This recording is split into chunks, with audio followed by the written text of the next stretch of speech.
The only solution to all the problems in Nigeria, the insecurity in Benue, the impunity and the injustice against Nigerians, case study Senator Natasha Akpoti, the unemployment, the poverty, the state capture, the only solution is to sack Tinubu and his boys in 2027. That is the only solution. The marginalization of different segments of Nigeria. The only solution is to sack Tinubu in 2027. It is good for us to mount pressure and to speak truth to power. But that is just 1% of what we need to do to solve the problem. There is a difference between feeling good and actually getting the problem solved. Let's be careful not to just be involved in feeling good, but actually doing what is necessary to get the problem solved. Tinubu and his boys and girls, they do not have conscience. They do not. Do you think that Tinubu will have a change of mind and begin to do the right thing? He will all of a sudden become born again so that Nigeria can be better? He has said so himself, that no matter how much we protest, he will do what he wants to do. And the reason for that is simple. He's selling Nigeria to himself with the support and backings of foreign and international support, while making Nigerians poorer and suffering, while destroying the purchasing power of Nigerians. That's what he's doing. He's using public-private partnership to siphon public funds into private pockets. He's a rent seeker. He's not a wealth creator.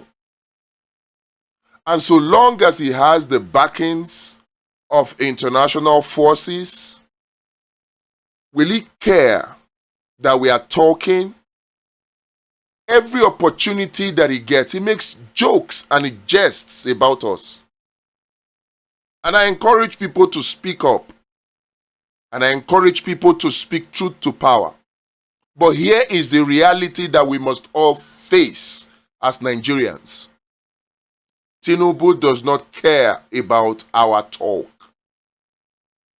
If what we are pursuing is solution, then we must put structures in place to ensure that Tinubu and co are sacked in 2027. How can we ensure that Tinubu is sacked in 2027? They are already pushing the propaganda that Tinubu is a master strategist. They are already forcing governors to decamp from their parties into the APC to make it look like Tinubu is loved by all. To break the spirit of Nigerians, to give up and say opposition is useless or hopeless. That's what they're trying to do. They are already putting structures in place to prevent registration of new political parties. They are putting machineries in place to make sure that even opposition parties are destabilized. And we think that just talking will solve it. Talking and speaking truth to power is good. But we need much more than that. We need much more than that. Some of you might be saying, oh, revolution here, revolution this, revolution that. The resources to engage in that revolution, do we have it?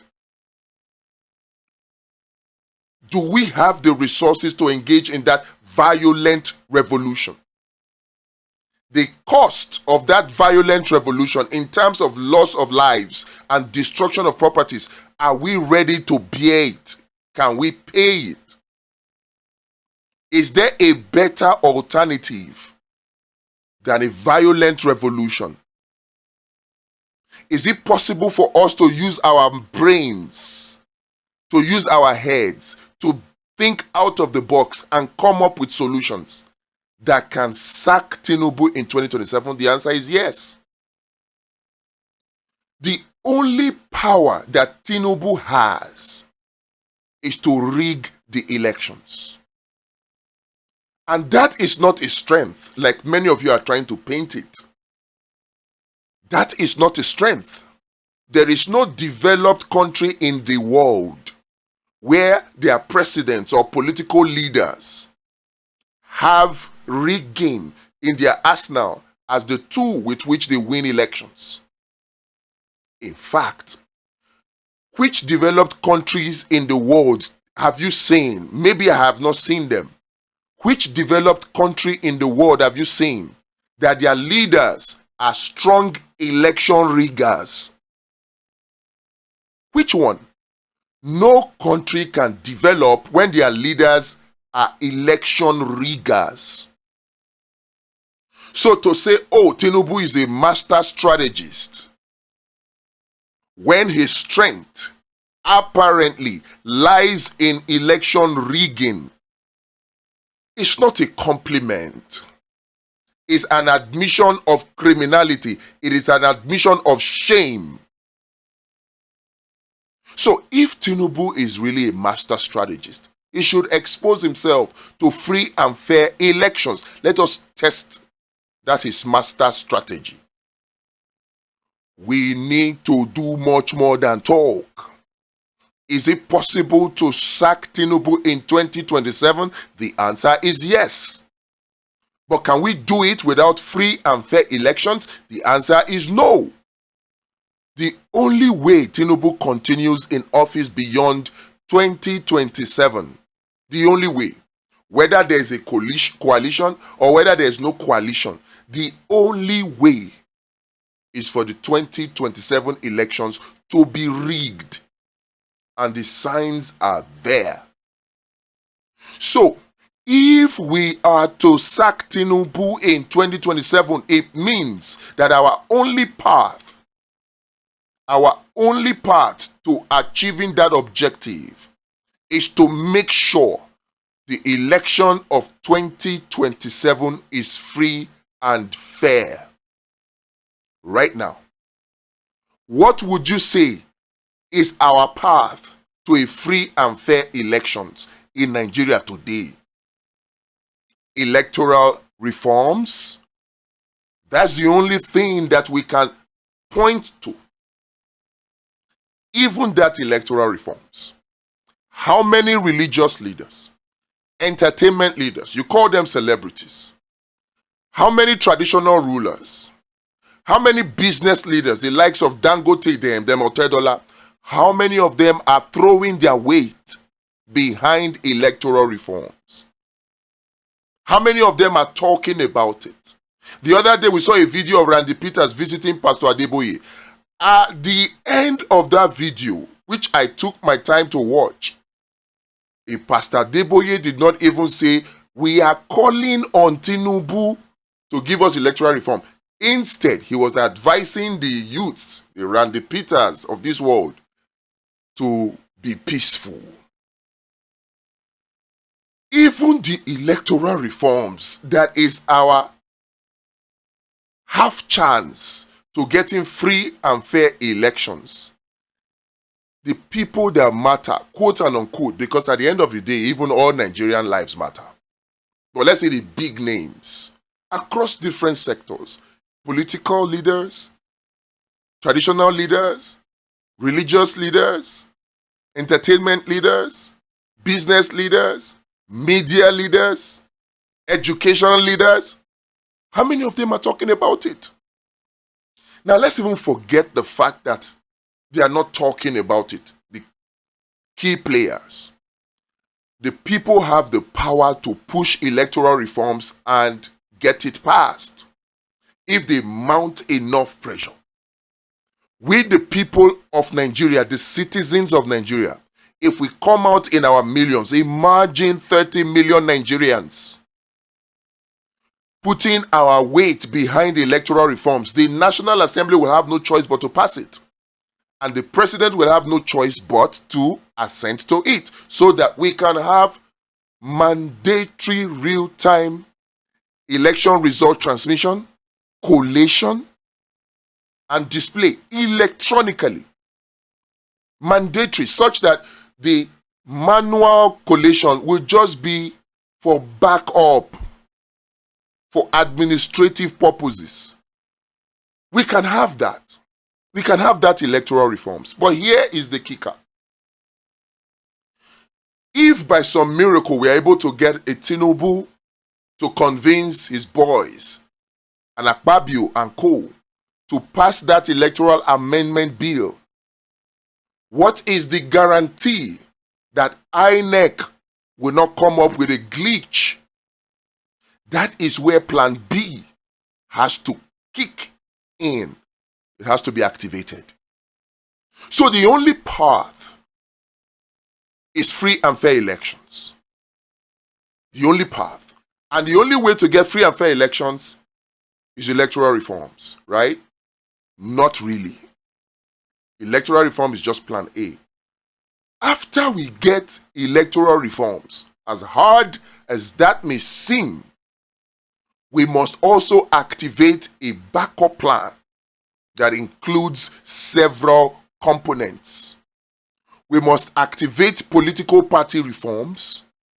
We must activate citizens' real-time election monitoring, which will include real-time election results transmission, collation, and display, parallel to whatever INEC has been forced to do in the Electoral Act. We must activate evidence gathering mechanisms. We must activate systems to de-weaponize poverty. We must activate systems to de-weaponize impunity, like the stuff that is happening against Natasha now. And we must activate systems to open up the political playing field to all Nigerians. Remove all the gates, the money barrier that have been put there, the elite barrier that have been put there. Remove all of them. All of these solutions are things that you can find details to in the description. If our objective is a new Nigeria that works,